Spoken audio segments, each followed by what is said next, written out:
Shalom jemaat yang diberkati Tuhan. Presbiter bertugas mengucapkan selamat datang dan selamat beribadah di hari Minggu ke-6 sesudah Pentakosta 12 Juli 2020. Kiranya ibadah yang kita lakukan saat ini berkenan di hadapan Tuhan dan kita diberkati oleh-Nya. Pemberita firman pada ibadah ini adalah Pendeta Nestor Mananohas STH.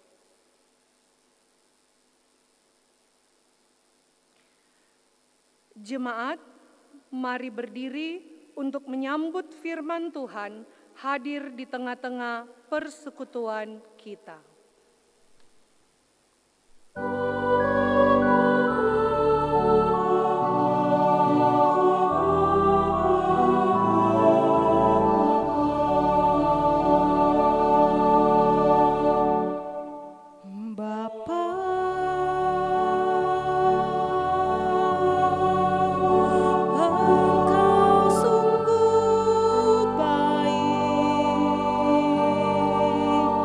Kau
Pertolongan kita ialah dalam nama Tuhan yang menjadikan langit dan bumi.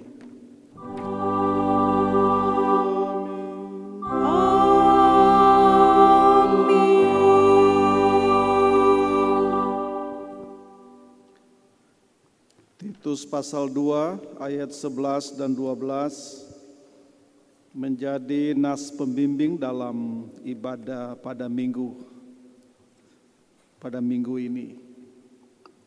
Firman Tuhan menyatakan, karena kasih karunia Allah yang menyelamatkan semua manusia sudah nyata. Ia mendidik kita supaya kita meninggalkan kefasikan dan keinginan-keinginan duniawi, dan supaya kita hidup bijaksana, adil, dan beribadah di dalam dunia sekarang ini.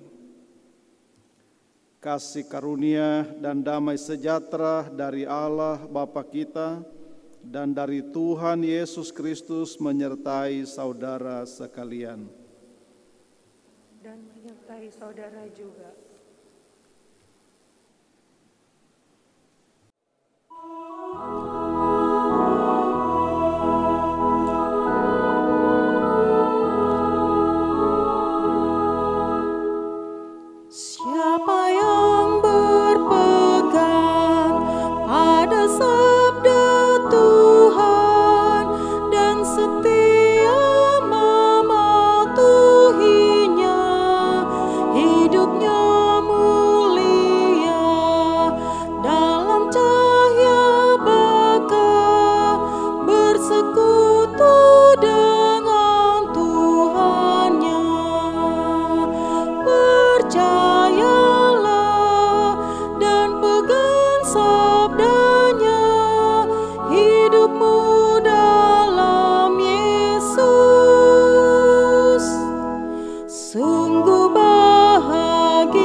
Jemaat disilahkan duduk.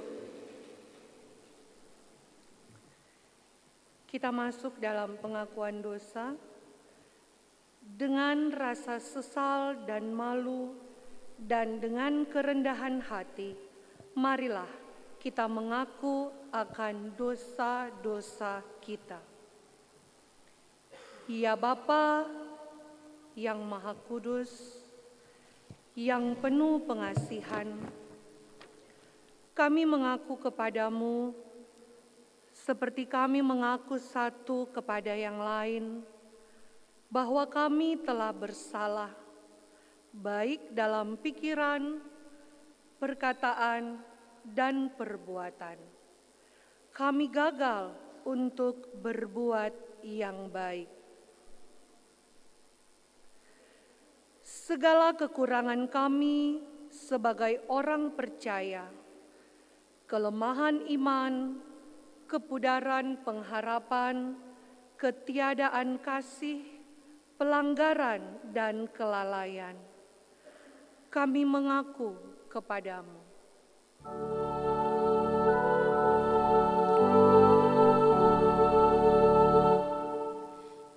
Tuhan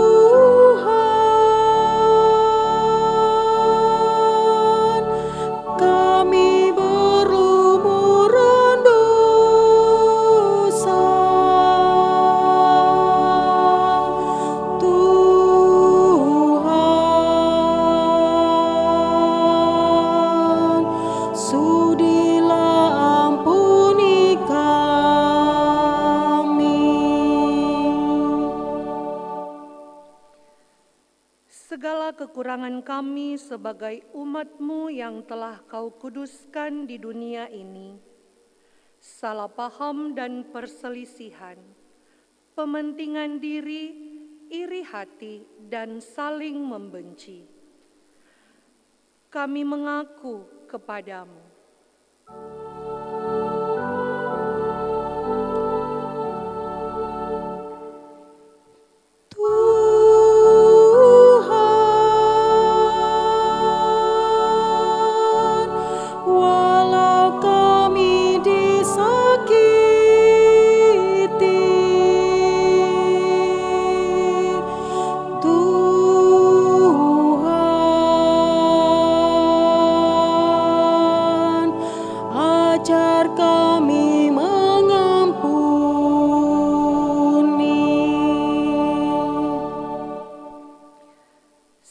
Kekurangan kami sebagai gereja yang telah Kau utus ke dalam dunia, ketidakberanian untuk berkata benar, ketertutupan, ketidakjelasan dalam kesaksian, kami mengaku kepada-Mu.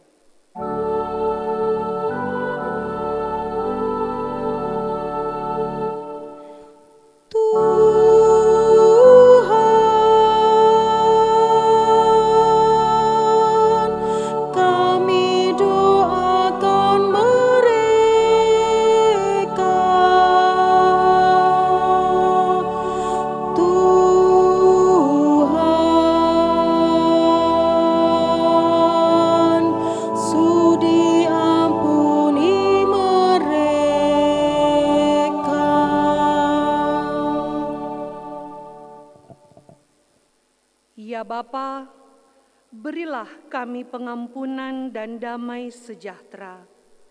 Sucikan dan baruilah pikiran, hati, tutur, dan laku hidup kami oleh Yesus Kristus, Juru Selamat dunia. Kepada setiap orang yang telah mengaku dosa dan bertobat, disampaikan berita anugerah pengampunan seperti tertulis dalam kitab Keluaran pasal 34 ayat 6 dan ayat 7. Keluaran pasal 34 ayat 6 dan ayat 7, firman Tuhan menyatakan, "Berjalanlah Tuhan lewat dari depannya dan berseru, Tuhan, Tuhan, Allah penyayang dan pengasih, panjang sabar, berlimpah kasih-Nya dan setia-Nya, yang meneguhkan kasih setia-Nya kepada beribu-ribu orang, yang mengampuni kesalahan, pelanggaran, dan dosa, tetapi tidaklah sekali-kali membebaskan orang yang bersalah dari hukuman, yang membalaskan kesalahan bapa kepada anak-anaknya dan cucunya, kepada keturunan yang ketiga dan keempat."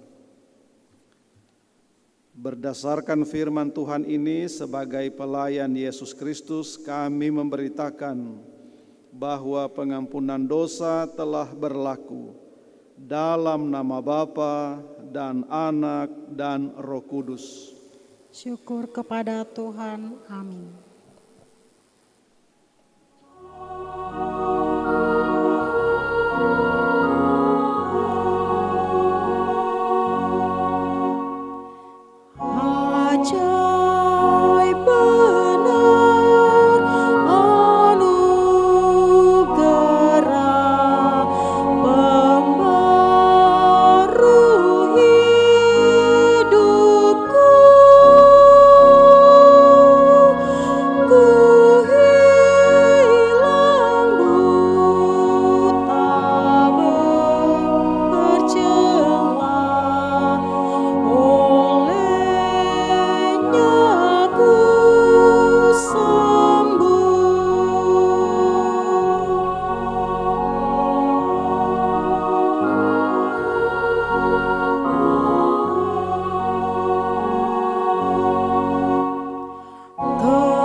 Bapak, Ibu, saudara-saudara yang dikasihi Tuhan, mari berdiri. Kita akan mendengarkan perintah hidup baru seperti tertulis dalam surat Paulus kepada jemaat di Efesus. Efesus pasal 2 ayat 8 sampai dengan ayat 10. Firman Tuhan menyatakan, sebab karena kasih karunia kamu diselamatkan oleh iman. Itu bukan hasil usahamu, tetapi pemberian Allah. Itu bukan hasil pekerjaanmu. Jangan ada orang yang memegahkan diri. Karena kita ini buatan Allah, diciptakan dalam Kristus Yesus untuk melakukan pekerjaan baik yang dipersiapkan Allah sebelumnya. Ia mau supaya kita hidup di dalamnya. Demikianlah Bapak, Ibu, saudara-saudara, perintah hidup baru bagi kita sekalian. Roh Kudus menolong kita mewujudkan kemuliaan Allah dalam seluruh hidup dan kesaksian kita di dunia.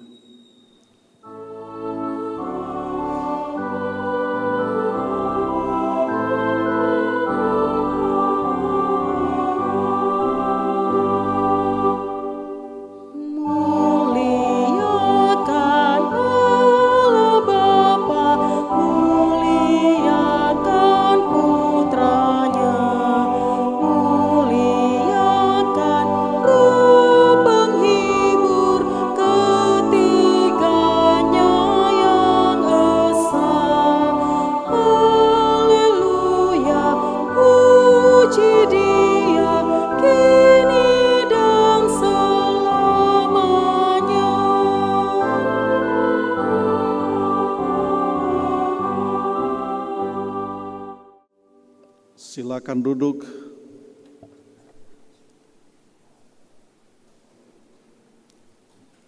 Saudara-saudara yang dikasihi Tuhan, kita akan masuk dalam pemberitaan firman Tuhan. Mari kita sama-sama mempersiapkan hati, pikiran, dan kehidupan kita untuk boleh menjadi wadah di mana firman Tuhan boleh tinggal. Sebelum kita membaca dan merenungkan sabda Tuhan hari ini, marilah kita bersehati mohon bimbingan dan pertolongan Roh Kudus. Mari berdoa. Ya Tuhan, curahkanlah Roh Kudus-Mu, mendiamkan semua suara dari pendengaran, dari pikiran dan hati kami, agar kami sungguh-sungguh dapat mendengar serta memahami firman-Mu Tuhan, dan kami selalu diberi semangat, kekuatan, kemampuan untuk melakukan itu di dalam kehidupan kami sehari-hari. Dalam nama Yesus, firman yang hidup, kami berdoa. Amin.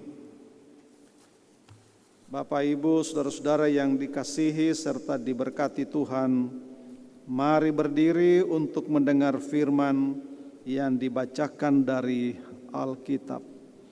Haleluya.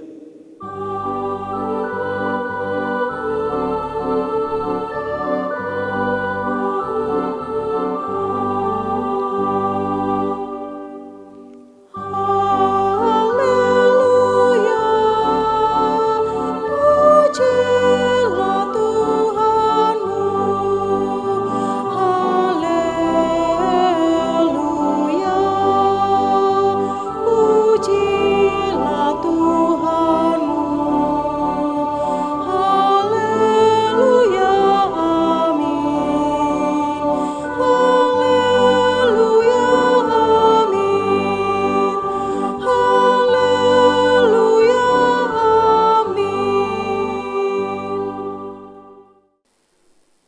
Bacaan Alkitab hari ini dari kitab 1 Korintus 1, ayatnya yang pertama sampai ayatnya yang ke-9. 1 Korintus 1, ayatnya yang pertama sampai ayatnya yang ke-9, firman Tuhan menyatakan, dari Paulus yang oleh kehendak Allah dipanggil menjadi Rasul Kristus Yesus, dan dari Sostenes, saudara kita, kepada jemaat Allah di Korintus, yaitu mereka yang dikuduskan dalam Kristus Yesus dan yang dipanggil menjadi orang-orang kudus, dengan semua orang di segala tempat yang berseru kepada nama Tuhan kita, Yesus Kristus, yaitu Tuhan mereka dan Tuhan kita.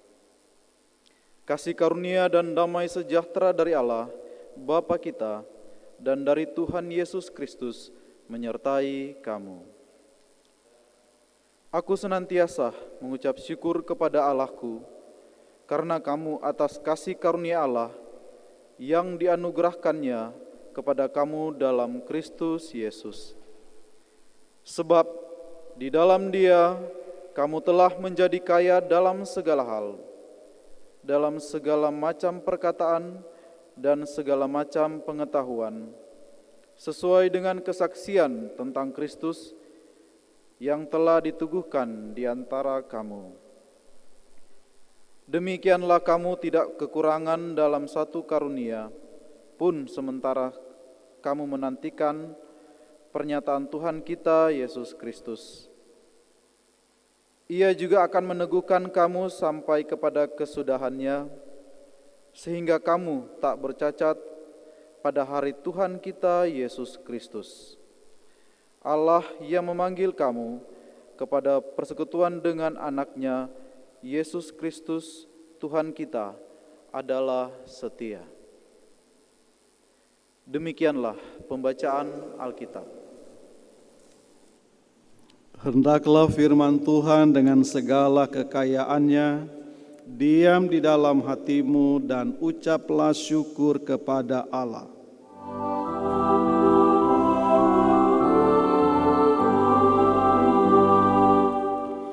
Kepadamu puji-pujian, pada syukur dan segala kemuliaan, ya Bapa, Putra, Roh Kudus, sampai kekal abadi.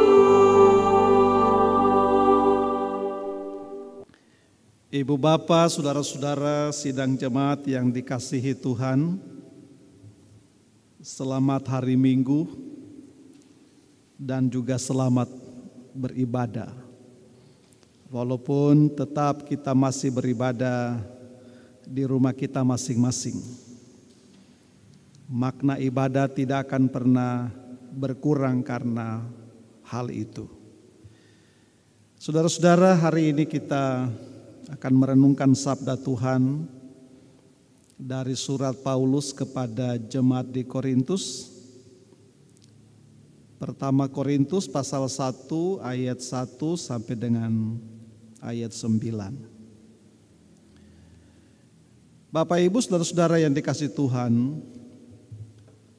kalau dalam sebuah persekutuan, katakanlah persekutuan jemaat, terjadi masalah, terjadi persoalan yang serius, maka biasanya reaksi baik kita sebagai para pelayan maupun sebagai warga jemaat adalah mengeluh, atau yang paling sering kita saksikan adalah unsur mengkritik dan mencari siapa yang paling bersalah dari persoalan yang terjadi itu.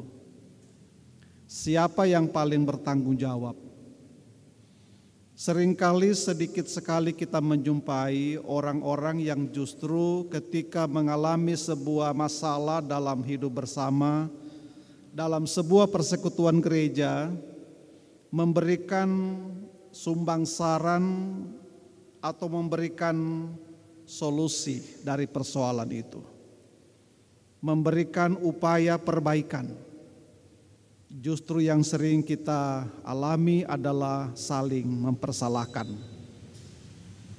saling menghakimi siapa biang keladi dari persoalan itu. Saudara-saudara yang dikasihi Tuhan, kita perlu belajar banyak dari apa yang ditampilkan lewat bacaan firman Tuhan hari ini. Ketika Paulus menulis surat Korintus ini, ada persoalan yang dialami jemaat. Ada masalah yang sementara terjadi di dalam kehidupan jemaat di Korintus. Dan itu bukan masalah sepele. Ini persoalan yang serius. Dan Paulus memberikan di sini adalah solusi. Dia memberikan penjelasan-penjelasan untuk menjadi jalan keluar dari persoalan itu. Dan kita membaca mulai dari bagian awal ini. Saudara-saudara, Paulus pertama-tama, ya, kalau kita membaca 1 Korintus pasal 1 ayat 1 sampai 9, bagian ini memang terdiri dari dua bagian. Bagian pertama meliputi ayat 1 sampai 3, dan bagian kedua ayat 4 sampai dengan 9. Jadi pertama-tama Paulus dalam bagian awal memberikan sebuah penjelasan kepada jemaat bahwa dia adalah seorang rasul. Rasul artinya orang yang diutus. Dan Paulus memiliki sebuah keyakinan bahwa dia adalah pribadi yang diutus oleh Tuhan untuk menjadi berkat bagi kehidupan banyak orang, tentunya termasuk jemaat di Korintus ini. Dia adalah alat yang Tuhan pakai. Jadi Paulus tidak hadir sebagai pribadi yang seolah-olah ingin menonjolkan diri. Dia hanya seorang pelayan yang diutus oleh Tuhan untuk melakukan tugasnya.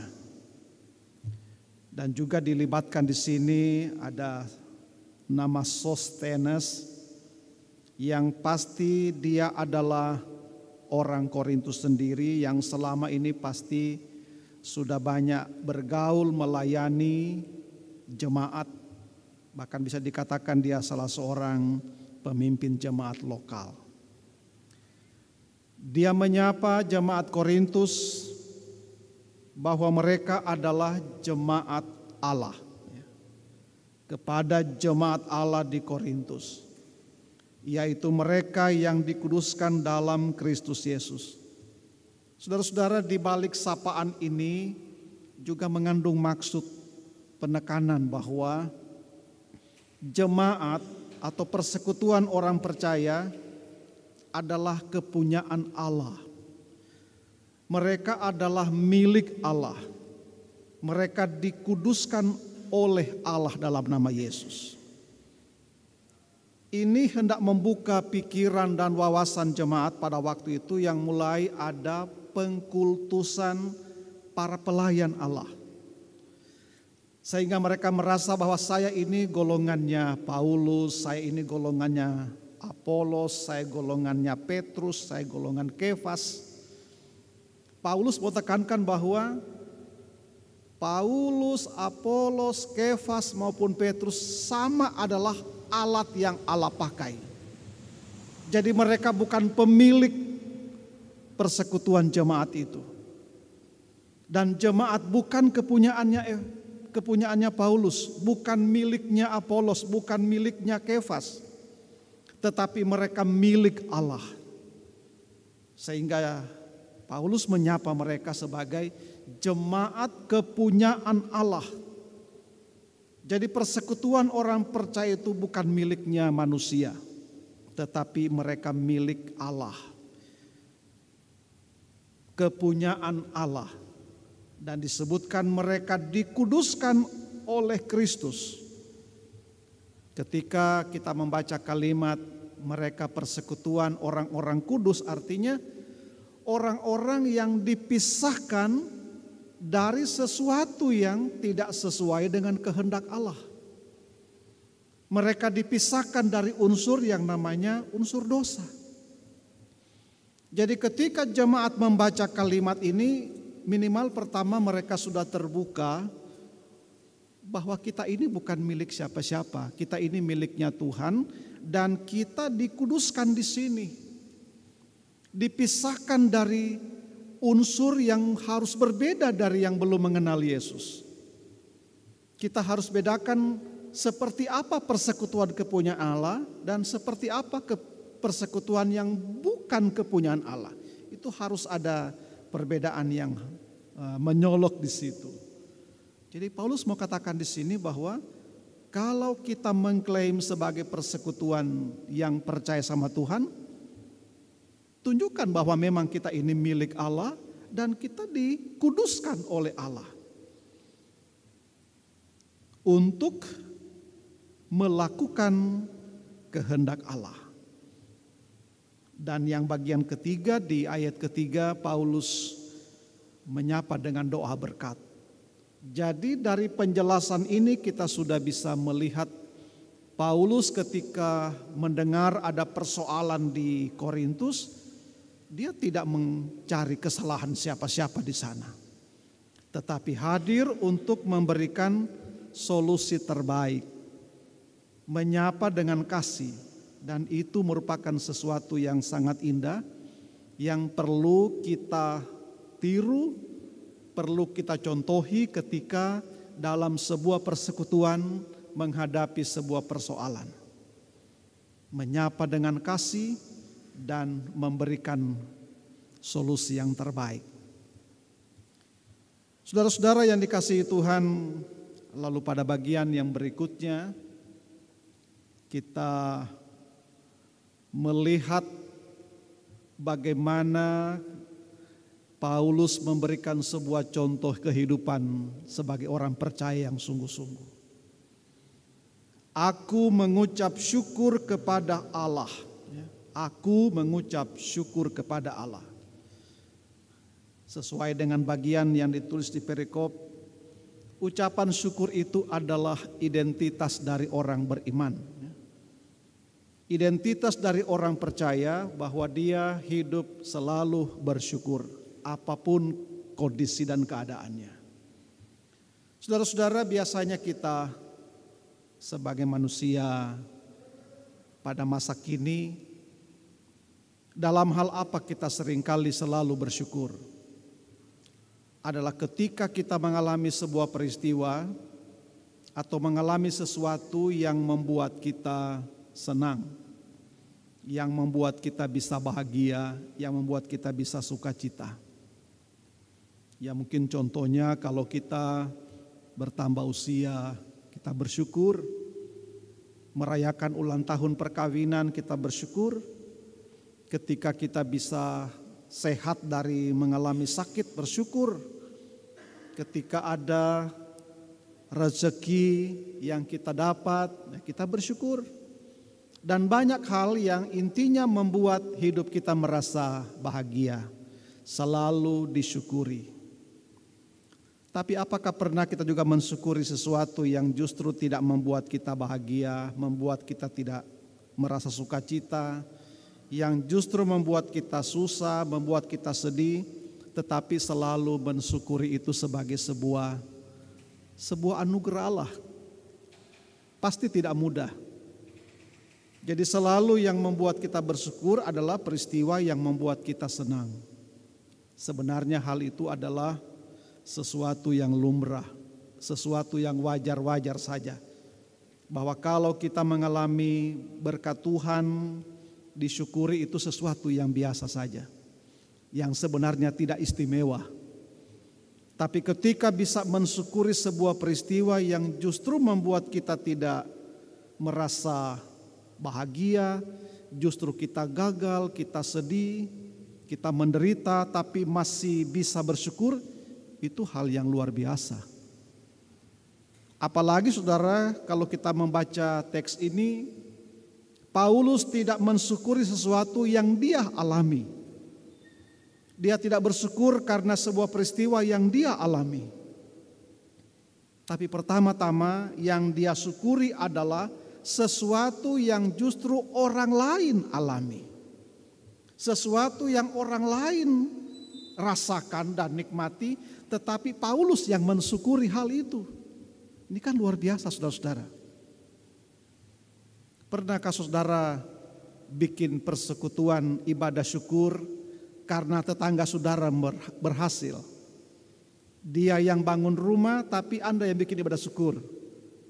Saya bersyukur hari ini karena tetangga saya sudah selesai bangun rumah tapi saya yang syukuri. Pasti kalau Bapak Ibu melakukan hal itu, mungkin orang bilang kayaknya dia sudah stres.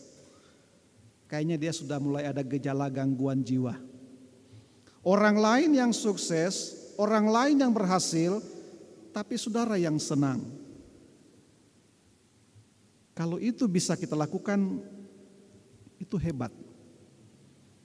Seringkali justru yang terjadi ketika orang lain yang sukses, orang lain yang bahagia, kita malah iri hati. Kita nggak suka orang lain itu bisa senang. Kita nggak suka orang lain itu bisa sukses.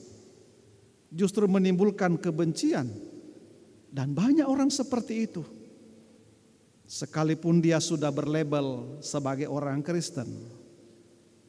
Tapi saya percaya bahwa karakter seperti ini di GPIB Shalom tidak ada. Tapi kalau kita melihat saudara-saudara, apa yang Rasul Paulus ungkapkan di sini untuk disaksikan, itu sangat luar biasa. Coba kita baca ayat 4. Aku senantiasa mengucap syukur kepada Allahku karena kamu. Jadi karena jemaat Korintus ini mengalami kasih karunia Allah, Paulus sangat bersyukur. Jadi ketika jemaat ini memperoleh banyak hal sebagai sebuah pekerjaan Allah, justru Paulus sangat senang. Sebagai seseorang yang diutus oleh Allah untuk melayani jemaat, ketika dia melihat karya-karya Allah yang diterima, membuat dia sangat bangga. Dia sangat bersyukur untuk kasih karunia Allah. Jemaat diberikan oleh Tuhan berbagai macam kelebihan, diberikan Tuhan berbagai macam talenta. Bahkan dikatakan dalam ayat kelima, dia membuat jemaat ini jadi kaya dalam segala hal. Memang di sini tidak berbicara tentang kelimpahan materi, tidak berbicara tentang hal-hal yang bersangkut paut dengan kehidupan berkat jasmani, tapi dikatakan di sini kaya dalam segala macam perkataan dan segala macam pengetahuan. Jemaat menjadi mengerti banyak hal tentang Tuhan. Jemaat jadi berkembang pola pikirnya. Bahkan mereka bisa punya kemampuan untuk bisa berkomunikasi dan berkata-kata. Itu anugerah kasih karunia Allah. Nah, Paulus mau ketika mengalami kasih karunia Allah ini yang membuat mereka begitu kaya dalam segala hal, harus difungsikan memuliakan Allah. Tidak boleh kasih karunia Allah ini justru berdampak untuk menghancurkan persekutuan. Atau membuat orang menjadi serakah, menjadi egois. Itu tak boleh. Jadi mensyukuri karya Allah itu ketika banyak hal dalam hidup ini menjadi semakin melimpah, harus dikembalikan menjadi kemuliaan bagi nama Tuhan. Ini solusi yang Paulus berikan terhadap persoalan jemaat. Sebagai jemaat yang sudah bertumbuh karena ada di kota metropolitan, Sehingga membuat banyak orang ketika pengetahuan bertambah, perkataan bertambah, justru menjadi alat batu sandungan. Membuat justru jemaat ini diambang perpecahan. Paulus mau jangan begitu. Sebagai persekutuan umat yang mengalami kasih karunia Allah, belajar untuk disyukuri dan memfungsikan berkat-berkat Allah tersebut untuk memuliakan Allah.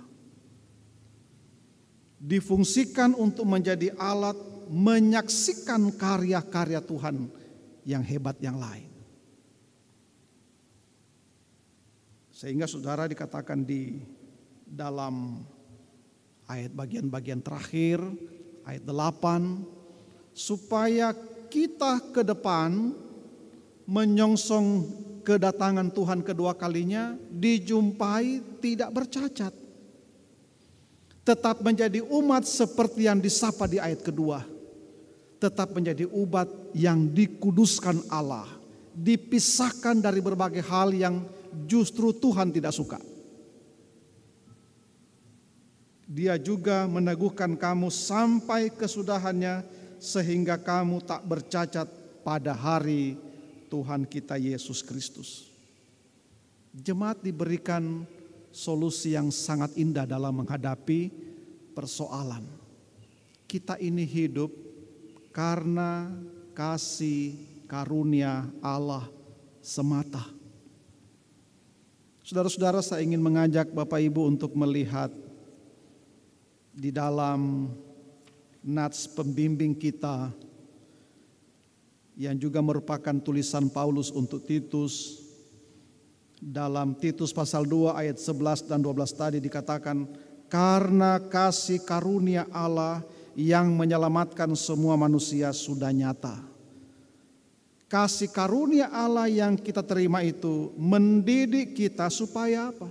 Meninggalkan kefasikan dan keinginan duniawi, supaya hidup bijak, hidup adil, hidup beribadah di dalam dunia sekarang ini.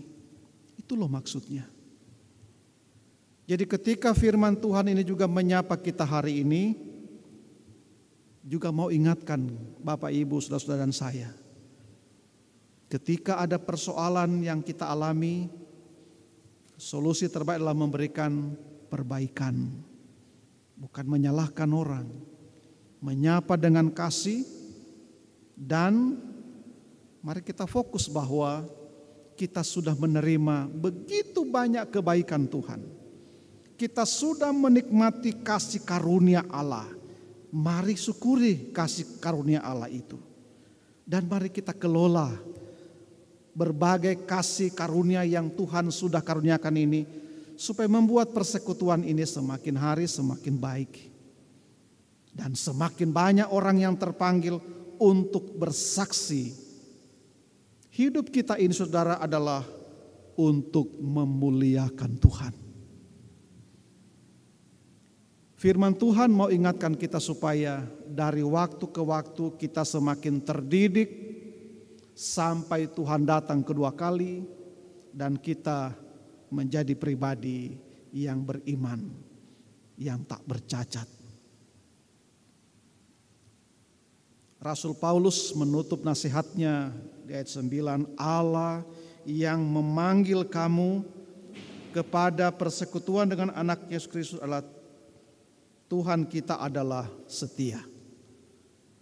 Saudara-saudara dan saya menjadi orang percaya itu bukan maunya kita, bukan keinginan kita, tapi Tuhan yang memanggil kita. Memang saudara-saudara, istilah dipanggil Tuhan itu bisa bermakna ganda.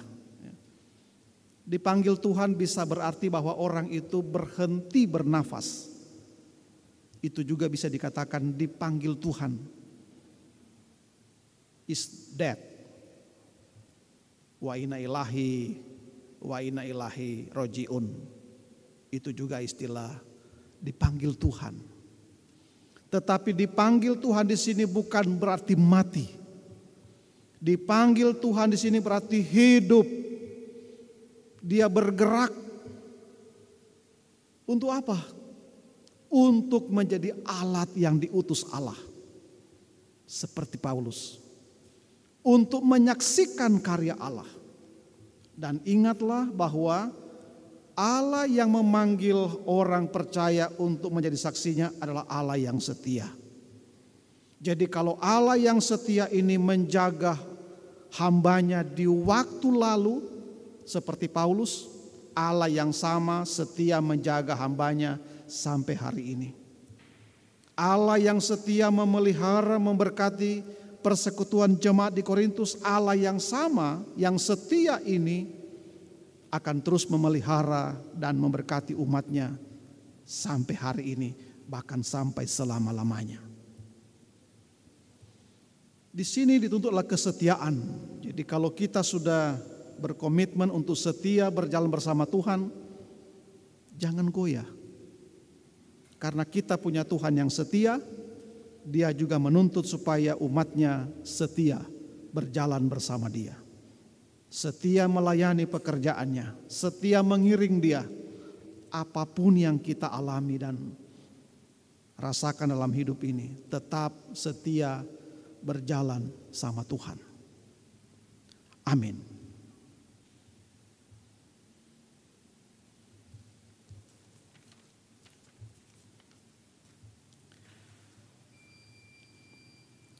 Saudara-saudara, mari kita merespon firman Allah dengan nyanyian Gita Bakti 113.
Saudara-saudara, mari berdiri. Mari sama-sama kita mengucapkan serta mengikrarkan pengakuan iman kita menurut pengakuan iman rasuli.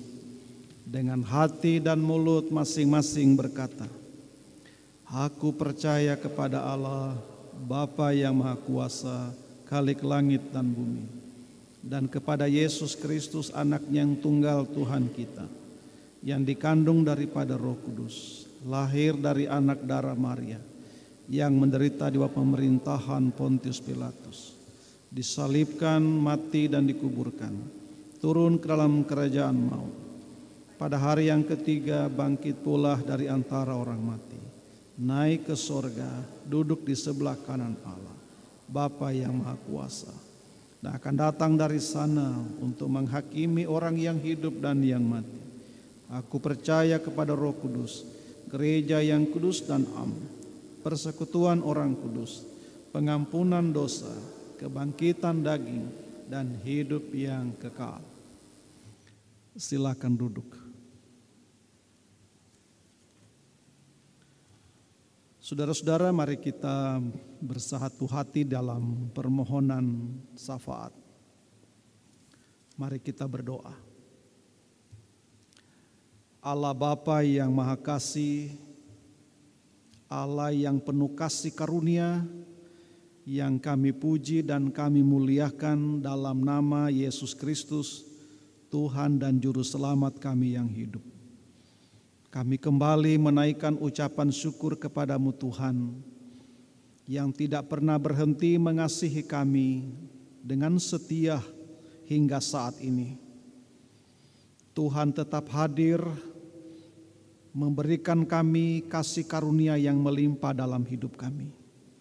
Tidak mampu kami menghitung itu satu persatu. Tapi kami boleh ada hingga sekarang ini, itu merupakan sebuah bukti nyata betapa Tuhan sangat mengasihi kami umat-Nya. Terima kasih Tuhan untuk persekutuan ibadah yang kembali boleh tercipta pada hari Minggu ini. Kami sudah dilawat lewat firman-Mu Tuhan, dan kiranya firman-Mu ini boleh terpatri maknanya dalam setiap hati kami umat-Mu yang mendengar, khususnya kami bersama-sama dengan keluarga yang beribadah saat ini. Firman-Mu Tuhan mau mengajar kami bahwa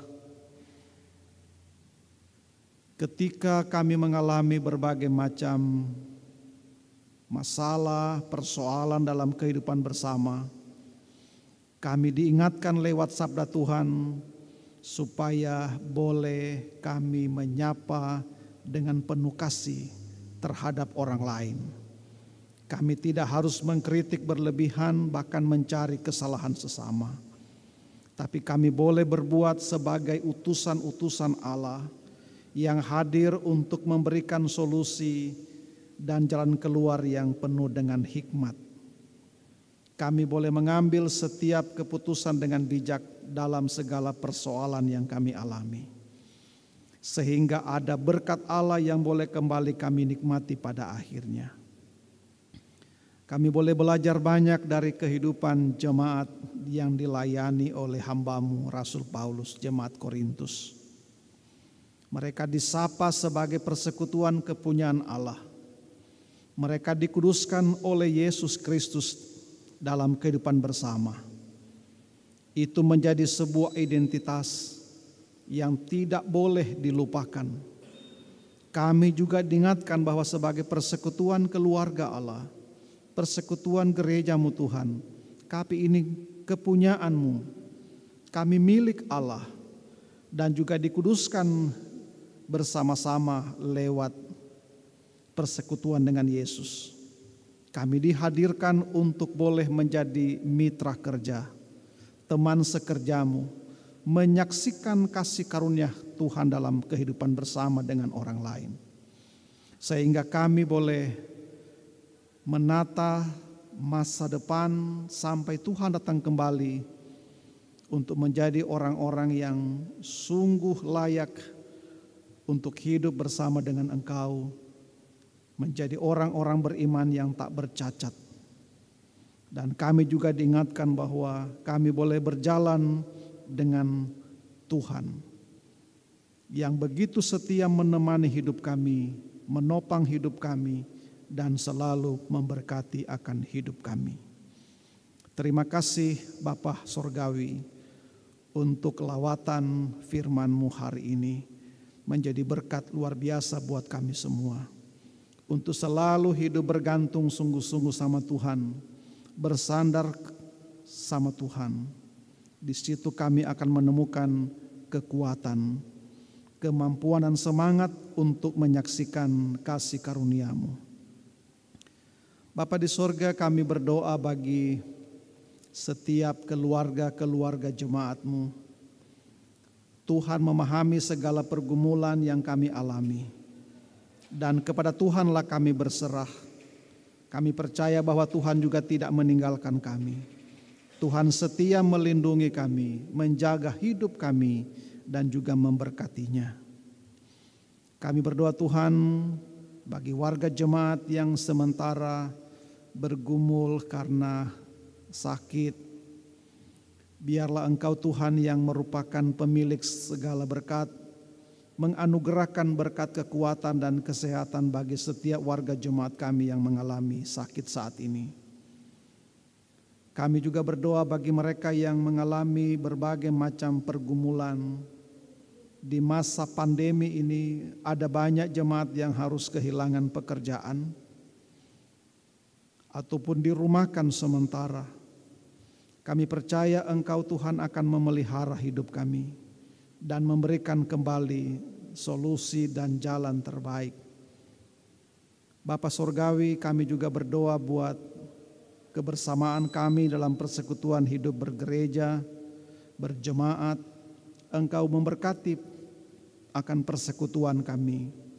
Kami juga boleh menjadi persekutuan gerejamu yang terus bertumbuh dalam melayani Engkau. Menjadi orang-orang yang terpanggil dengan penuh kesungguhan hati melayani Engkau. Bapa di sorga, kami juga berdoa bagi kehidupan di tengah bangsa dan negara kami. Tiliklah Tuhan pergumulan yang sementara bangsa kami alami saat ini. Mari Engkau Tuhan kuatkan dan mampukan semua aparatur bangsa kami, secara khusus pimpinan bangsa kami, Bapak Presiden Joko Widodo bersama dengan Pak Makhruf Amin, seluruh jajaran menteri, seluruh para petinggi-petinggi negara. Biarlah Tuhan karuniakan hikmat bagi mereka semua dalam menjalankan tugas dan tanggung jawabnya mengatur kehidupan di tengah bangsa kami. Begitu pula aparatur-aparatur yang ada di sekitar kami diberkati Tuhan. Provinsi Kalimantan Timur dan juga pemerintah yang ada di Kota Madya Balikpapan. Mari Engkau Tuhan memberkati mereka semua. Dan biarlah kami boleh menghadapi segala persoalan khususnya di tengah pandemi COVID ini, kami selalu boleh saling mengasihi, saling mengingatkan, bahkan saling tolong menolong dalam segala hal. Terima kasih Bapa di sorga, kehidupan kami sekalian sebagai persekutuan umat milik-Mu, kami sungguh pertaruhkan menjadi hormat, pujian, dan kemuliaan bagi nama Tuhan. Kami memohon ampun atas segala dosa yang kami perbuat melawan kehendak-Mu. Dan mari Engkau juga Tuhan menyambut setiap doa yang boleh terangkat lewat hati kami masing-masing bersama-sama juga dengan keluarga saat ini yang boleh naik ke hadapan hadirat-Mu. Dalam nama Yesus Kristus Tuhan dan Juru Selamat kami datang berdoa. Ya Tuhan, dalam pengasihan-Mu kami mohon. Peliharalah kami dalam kasih Tuhan Yesus Kristus Juru Selamat yang mengajar kami berdoa. Bapa kami yang di sorga, dikuduskanlah nama-Mu, datanglah kerajaan-Mu, jadilah kehendak-Mu di bumi seperti di sorga. Berikanlah kami pada hari ini makanan kami yang secukupnya, dan ampunilah kami akan kesalahan kami, seperti kami juga mengampuni orang yang bersalah kepada kami. Dan janganlah bawa kami ke dalam pencobaan, tetapi lepaskanlah kami daripada yang jahat.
Kita masuk dalam pengucapan syukur. Saudara, kita selalu menikmati berkat yang diberikan Tuhan. Saat ini adalah patut dan layak apabila kita dapat memberikan persembahan syukur kepadanya sebagai tanda terima kasih atas segala pemberiannya. Di saat kita memberikan persembahan syukur, kita mengingat pesan Alkitab yang berbunyi, Janganlah ia menghadap hadirat Tuhan dengan tangan hampa, tetapi masing-masing dengan sekedar persembahan sesuai dengan berkat yang diberikan kepadamu oleh Tuhan Allahmu. Ulangan 16 ayat 16b sampai 17. Tuhan memberkati saudara dan persembahan saudara. Kita bernyanyi dari Gita Bakti nomor 39, bukan karena upamu.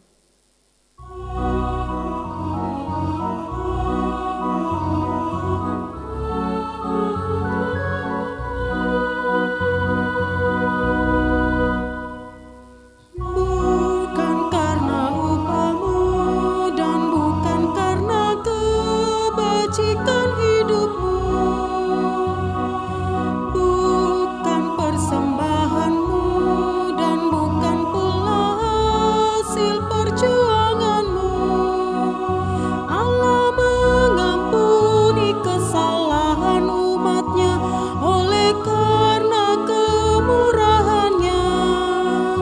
Melalui pengorbanan putra tunggalnya ditebusnya umat manusia. Bersyukur, hai bersyukur, kemurahannya pujilah. Bersyukur, hai bersyukur selamanya.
Janganlah kau bermegah dan jangan pula meninggikan dirimu. Baiklah selalu merendah dan hidup dalam kemurahan Tuhanmu. Keangkuhan tiada berkenan kepadanya, orang sombong direndahkannya. Yang lemah dan hina dikasihinya penuh, yang rendah kan ditinggikannya. Bersyukur, hai bersyukur, kemurahannya pujilah. Bersyukur, hai bersyukur selamanya.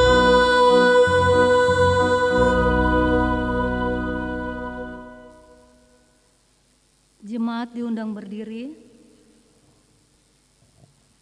Marilah kita doakan persembahan ini secara berbalasan. Sekarang ya Allah kami bersyukur kepadamu dan memuji namamu yang agung itu. Sebab siapakah kami sehingga kami mampu memberi persembahan sukarela seperti ini.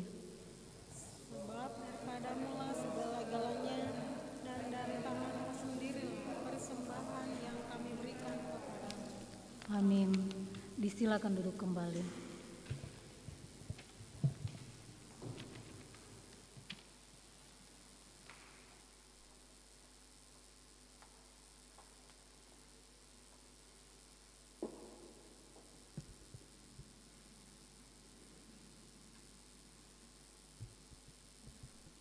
Warta Jemaat Minggu ke-6 sesudah Pentakosta 12 Juli 2020.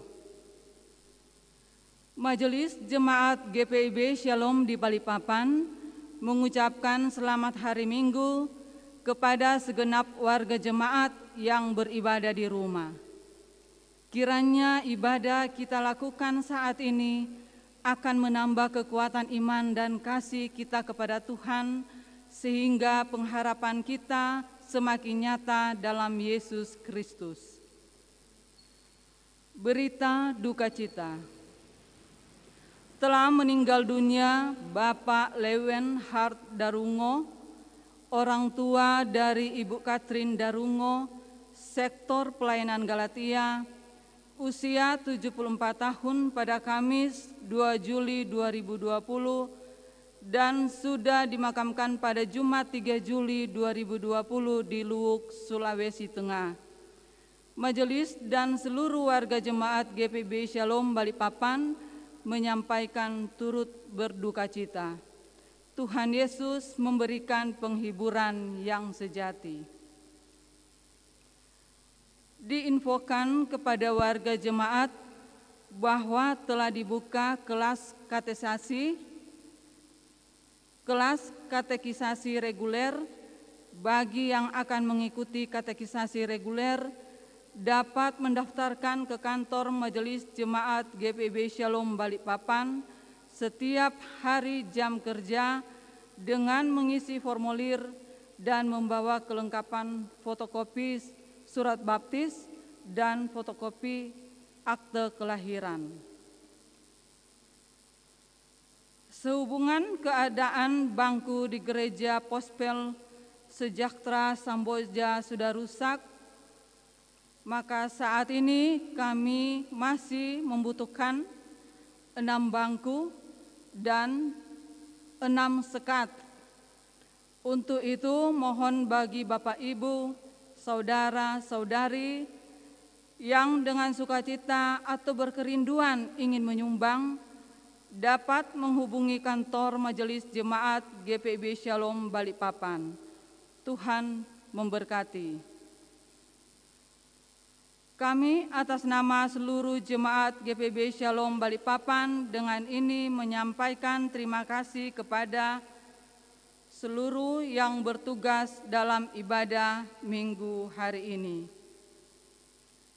Dan sehubungan dengan seluruh peribadahan yang dilangsungkan di rumah masing-masing, maka untuk kolekte, persembahan syukur, dan persepuluhan dapat menyetor ke kantor Majelis Jemaat sesuai jam kerja Senin sampai Jumat jam 8 sampai dengan jam 12 WITA, atau diserahkan kepada pelayan 210 di sektor masing-masing, atau lewat korsek wakorsek, atau langsung menyetor ke rekening GPIB Shalom Balikpapan.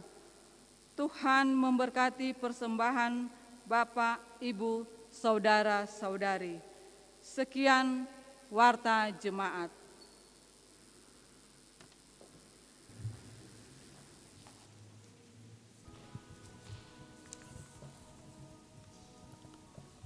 Saudara-saudara, mari berdiri. Pergilah dengan damai sejahtera Tuhan ke dalam kehidupanmu sehari-hari. Lakukanlah firman Tuhan yang sudah kita dengarkan dalam ibadah hari ini. Kidung Jemaat 424.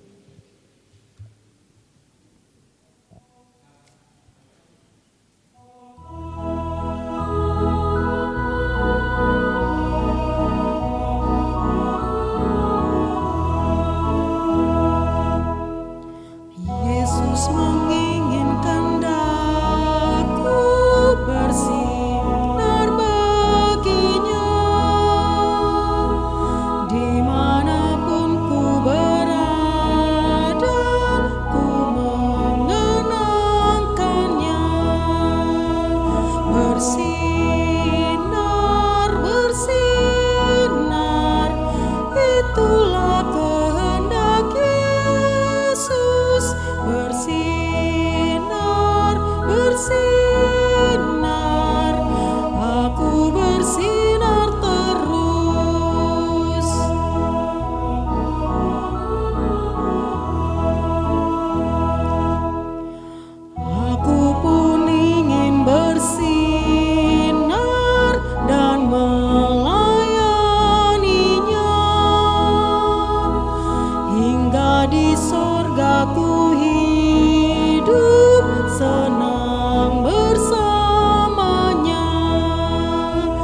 Bersinar, bersinar,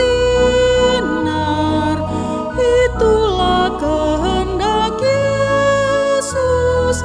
Bersinar, bersinar, aku bersinar terus.